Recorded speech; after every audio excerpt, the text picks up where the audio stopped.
بسم اللہ الرحمن الرحیم۔ اہل بیت اطہار علیہم السلام، ان کی ولایت اور توحید حق صمدی کی باتیں، بہت بلندی چاہیے اس کے لیے، بہت بلندی نفس میں، ذہن میں، قلب میں۔ تو میں عرض کر رہا تھا، جو جملہ عرض کرنا چاہتا ہوں کہ ولایت تکوینیہ یہ ہے کہ مادہ کائنات میں تصرف کی طاقت۔ میں نے عرض کیا تھا، دعویٰ نہیں کیا تھا، عرض کیا تھا عاجزی سے، قرآن مجید میں ولایت تکوینیہ کے عطا کیے جانے کی دلیلیں بکھری ہوئی ہیں۔ ایک دو دلیلیں ہیں، بس یہ کہ ایک تقریر میں سب سمیٹ کے عرض نہیں کر سکتا، سکت نہیں ہے، وقت کے دامن میں گنجائش نہیں ہے۔ جو فقیر ہوتا ہے وہ اپنی ایک ایک چیز گن گن کے رکھتا ہے، بچا بچا کے رکھتا ہے، سمیٹ سمیٹ کے رکھتا ہے۔ جو غنی ہوتا ہے وہ اپنی ہر صفت بانٹتا رہتا ہے، لٹاتا رہتا ہے، تقسیم کرتا رہتا ہے۔ وہ خدا، وہ قادر مطلق، غنی علی الاطلاق ہے۔ اس نے ہمیں اور آپ کو کتنی صلاحیتیں دی ہیں۔ آج سائنس مادہ کائنات میں تصرف کرتی ہے یا نہیں؟ سائنسداں تصرف کرتے ہیں یا نہیں؟ مادہ کائنات میں تصرف کرتے ہیں یا نہیں؟ وسائل کے ذریعے سے، علمی وسائل کے ذریعے سے، علمی طریقوں سے، وسائل سے، مگر مادہ کائنات میں تصرف کر رہے ہیں۔ کیا ان کے مادہ کائنات میں تصرف کرنے سے خدا کی وحدانیت پر حرف آ گیا؟ ایک سائنسداں انسٹرومنٹس کے ذریعے سے مادہ کائنات میں تصرف کرے، خدا کی وحدانیت پہ حرف نہیں آتا۔ معصومین بغیر ظاہری وسائل کے مادہ کائنات میں تصرف کریں تو خدا کی وحدانیت میں فرق آ جاتا ہے۔ کن کن چیزوں میں سائنسداں تصرف نہیں کر رہے ہیں؟ مرد کو عورت بنا رہے ہیں آپریشن کر کے، عورت کو مرد بنا رہے ہیں آپریشن کر کے، ہے نا؟ ہو رہا ہے نہیں ہو رہا ہے؟ یہ ہو رہا ہے آج۔ یہ آپریشن کر کے تصرف کر رہے ہیں۔ معصومین وہ ہیں جو ایک اشارہ کر دیتے ہیں، خطاب کر دیتے ہیں، ضمیریں بدل دیتے ہیں اور جنس تبدیل ہو جاتی ہے۔ وہاں اگر ہم اس چیز کا ذکر کر دیں تو توحید حق صمدی، توحید الہی، شرک ہو گیا۔ خدا کو اتنا محدود سمجھ رکھا ہے؟ یہی توحید کا تصور ہے آپ کا؟ یہی عظمت الہی نگاہ میں ہے آپ کے؟ یہی نگاہ میں ہے آپ کے عظمت الہی؟ صفات الہی کا اتنا ہی ادراک فرمایا جناب نے؟ اور اب عرض کروں، آیات کی طرف اشارہ کروں، کم سے کم 2-3 آیات کی طرف اشارہ کروں گا، لیکن ایک بات عرض کروں، جائیے علی کا بغض دل سے نکال دیجئے، اپنی طینت کو پاک کیجئے، اپنی طبیعتوں کو صاف کیجئے قبل اس کے کہ کوئی صاف کرے۔ اپنی طینتوں کو پاک کیجئے، اپنی طبیعتوں کو صاف کیجئے، اپنے ذہن کو روشن کیجئے، قلب کو نورانی کیجئے، مطالعہ کیجئے تاریخ کا، حدیث کا، روایات کا، آیات کا، اور اس کے بعد آپ دیکھیں گے کہ صدر اسلام سے لے کر، یعنی اصحاب پیغمبر سے لے کر آج تک ولایت تکوینیہ کا عقیدہ اور تصور متواتر چلا آ رہا ہے۔ یہ اصطلاح چاہے جب پیدا ہوئی ہو، اور عہد پیغمبر میں صرف سلمان و ابو ذر نہیں، صرف مقداد و عمار نہیں، صرف حذیفہ و قنبر نہیں، بلکہ وہ لوگ جو غاصبین حقوق علی مرتضیٰ تھے، ان کو بھی ولایت تکوینی کا یقین تھا۔ دشمنی اس لیے کرتے تھے کہ وہ یہی کہتے تھے، جیسے ابن ملجم نے کہا، یا علی، جب علی نے آنکھوں میں آنکھیں ڈال کے کہیں ضربت کھانے کے بعد، کیا میں تیرا برا امیر تھا؟ تو کیا جواب دیا؟ یا علی، کیا جس نے جہنم کو منتخب کر لیا ہو آپ اس کو جہنم سے نکال سکتے ہیں؟ جس نے خود جہنم کو اختیار کر لیا ہو کیا آپ جہنم سے نکال سکتے ہیں؟ وہ تھے جو جانتے تھے یہ ولایت تکوینیہ رکھتے ہیں، اس کے باوجود جہنم کو انہوں نے منتخب کر لیا تھا۔ حرص، ہوس، لذت پرستی، دنیا پرستی، اقتدار پرستی، زر پرستی، زن پرستی، دور پیغمبر سے لے کر شواہد، دلائل، روایات عرض کر سکتا ہوں۔ جس کا جب جہاں جی چاہے مناظرہ کر لے، جس کا جب جہاں جی چاہے مباہلہ کر لے۔ اس موضوع پر عہد پیغمبر سے لے کر اصحاب میں ولایت تکوینیہ کے قائل موجود تھے۔ لفظ ولایت تکوینیہ بعد میں آیا، ٹھیک ہے، اصل ولایت کا کلمہ تھا موجود، اور ولایت تکوینیہ کا کلمہ یہ کوائن کرنے کی ضرورت اس لیے پڑی، یہ ٹرمینالوجی، کہ چونکہ جہالت کی بنا پر، غفلت کی بنا پر ولایت کا تصور محدود کرتے چلے گئے، تو جو عرفا تھے انہوں نے اس میں اضافہ کیا۔ اور کیا تمام اصطلاحیں کیا عہد پیغمبر سے مستقر ہیں؟ فقہ میں نجس اور متنجس کی اصطلاحیں مستقر ہیں عہد پیغمبر سے۔ آج توضیح المسائل میں، آج دینیات کی کتابوں میں جو متنجس کا لفظ استعمال ہوتا ہے، نجس کا لفظ استعمال ہوتا ہے، متنجس کے مراتب کا ذکر ہوتا ہے، یہ کیا اصطلاحیں سب دور پیغمبر میں تھیں؟ یہ اصطلاحیں تو بعد میں وجود میں آئی ہیں نا۔ تو کیا اصطلاحیں اگر بعد میں وجود میں آئی ہیں تو یہ مفاہیم، یہ معانی، یہ مرادات، یہ حقائق نہیں تھے پہلے؟ تھے، یہ تھے۔ اسی طرح ولایت کا عقیدہ عہد پیغمبر سے صلی اللہ علیہ وآلہ وسلم،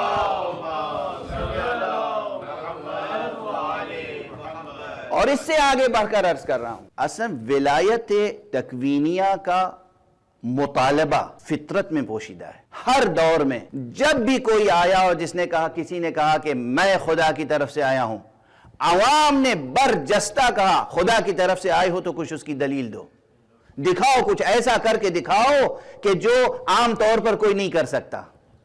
یعنی معلوم یہ کہ جو خدا کی طرف سے آئے گا عہدہ لے کر، وہ اختیار لے کر آئے گا۔ یہ فطری وجدانی حقیقت ہے۔ ہر دور میں ہر نبی سے معجزہ طلب کیا گیا یا نہیں؟ کیوں طلب کیا گیا؟ عام انسان معجزہ کیوں طلب کرتا ہے؟ اس لیے کہ وہ یہ جانتا ہے، فطرت یہ کہتی ہے اگر ادھر سے آیا ہے تو اختیار لے کے آیا ہوگا، ادھر سے آیا ہے تو اختیار کچھ نہ کچھ لے کے آیا ہوگا، بے اختیار نہیں آیا ہوگا، اور وہ دکھاتے ہیں۔ تو ہر دور میں ولایت، مثلا جس طرح میں عرض کرتا ہوں فطرت گوہر فطرت انسانی پر جس طرح کلمہ توحید کندہ ہے، کلمہ نبوت کندہ ہے، کلمہ ولایت کندہ ہے، تو فطرت انسانی میں عظمت الہی کا ایک تصور موجود ہے جو لفظوں میں بیان نہیں ہو سکتا۔ فطرت انسانی میں نبی کا ایک عظیم تصور موجود ہے جو لفظوں میں بیان نہیں ہو سکتا۔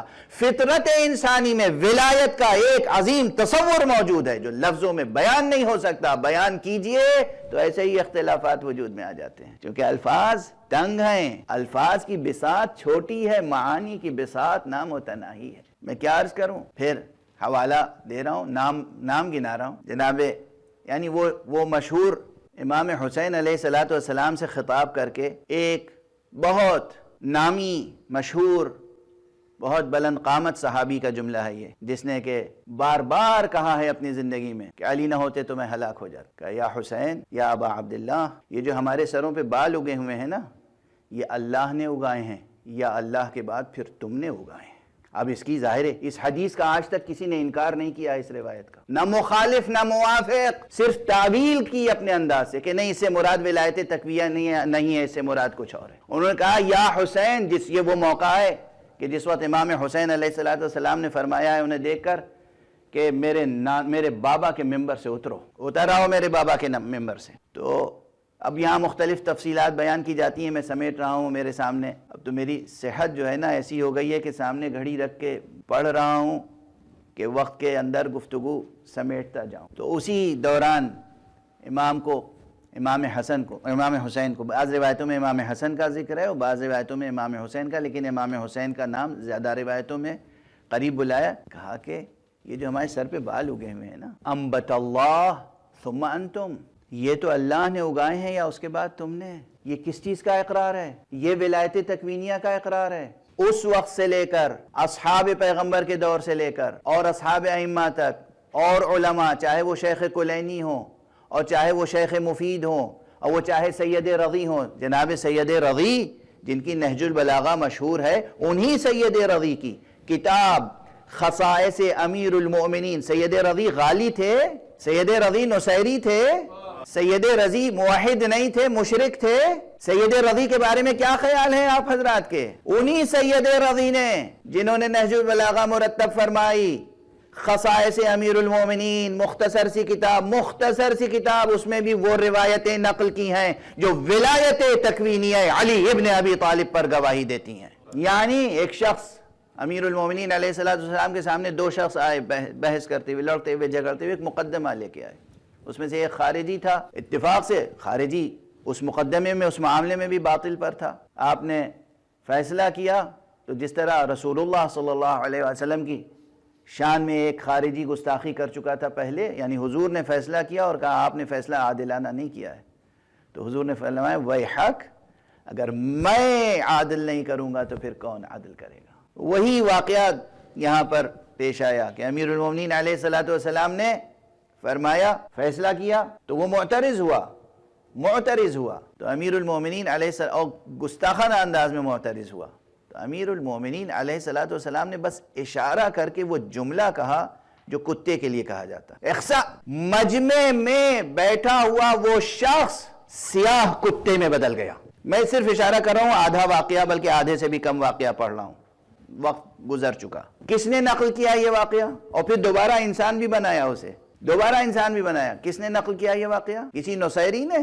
کس نے نقل کیا یہ واقعہ؟ کسی غالی نے, کسی مشرک نے؟ آپ حضرات کی اصطلاح میں جو حضرات ذاکرین کی توہین کرتے ہیں, کسی منبری نے, کسی روزہ خون نے, کسی ذاکر نے, شریف رضی جامع نہج البلاغہ انہوں نے نقل کیا. تو اس وقت سے لے کر شریف رضی ہوں, شریف مرتضیٰ ہوں, ان کے استاد شیخ مفید ہوں, ان کے شاگرد ہوں, اور اس وقت سے لے کر صرف امام خمینی ولایت تکوینیہ کے قائل نہیں ہیں. مصباح الفقاہہ کتاب اٹھا کر دیکھیں, آیت اللہ العظمیٰ سید ابو القاسم خوئی, وہ بھی ولایت تکوینیہ کے قائل ہیں. آیت اللہ گل پائیگانی, آیت اللہ خوئی, آیت اللہ محمد تقی بہجت, آیت اللہ طباطبائی صاحب تفسیر المیزان. کس کس کا نام گناؤں؟ صرف صوفیہ تھوڑی قائل ہیں. صوفیہ کے تمام نظریات سے ہم بھی متفق نہیں ہیں, مگر نظریے سے اختلاف کے باوجود فوراً کسی کی تکفیر نہیں کرتے, کسی کو کافر نہیں ٹھہراتے, کسی کی شان میں گستاخی اس طرح سے نہیں کرتے. اختلاف نظر کے اظہار کی تہذیب ہے. جو شخص بھی مکذب نہیں ہے, تکذیب نہیں کرتا کلام حق کی, اور کلمہ لا الہ الا اللہ اور محمد الرسول اللہ صلی اللہ علیہ وسلم کا کلمہ پڑھتا ہے, مسلم ہے, محترم ہے, اس کا احترام لازم ہے. بہت سے حضرات ہیں نا جو تعویل کرتے ہیں. تعویل باطل ہے, آپ یہ کہتے رہیے آپ کی تعویل باطل ہے, آپ کی اس تعویل سے ہم متفق نہیں ہیں, آپ کی اس تفسیر سے ہم متفق نہیں ہیں, آپ کی یہ تفسیر بالکل غلط ہے, یہ کہتے رہیے. تکفیر کرنا, تنجیس کرنا, تحقیر کرنا, تذلیل کرنا, یاد رکھیے جو دوسرے کو ذلیل کرتا ہے وہ یہ اعلان کرتا ہے کہ میں ذلیل ہوں. میں 2-3 مثالیں عرض کر دوں. جا کے تمام علماء کی کتابیں پڑھیں نا پہلے. چھوٹے چھوٹے اقتباس, کہیں سے یہاں سے ایک لائن پڑھ لی, ان کا ایک جملہ سن لیا, اس ایک سنے ہوئے جملے پر اور اس ایک لائن کی پڑھی ہوئی عبارت پر فتویٰ دیتے ہیں. میرا نظریہ یہ ہے, میں وضاحت کرتا ہوں, مجھ سے استفسار کیا گیا ہے تو میں بیان دے رہا ہوں. سبحان اللہ. اب میں 3 مقامات سے فرض کر دوں, وقت گزر چکا حالانکہ 3 مقامات بہت تیزی کے ساتھ. قرآن مجید میں بعض مقامات پر آیتیں ہیں جس میں کہا گیا ہے کہ یہ چیز کسی کو حاصل نہیں ہے, صرف خدا کے لیے مخصوص ہے, اور اسی طرح کی آیات لے کر آتے ہیں لوگ. مثلا سورہ مبارکہ نساء میں ایک آیت ہے جس کا آخری فقرہ ہے فَإِنَّ الْعِزَّةَ لِلَّهِ جَمِيعًا. عزت کس کے لیے ہے؟ صرف اور صرف اللہ سبحانہ وتعالی کے لیے. فَإِنَّ الْعِزَّةَ لِلَّهِ جَمِيعًا. بات ختم ہو گئی نا.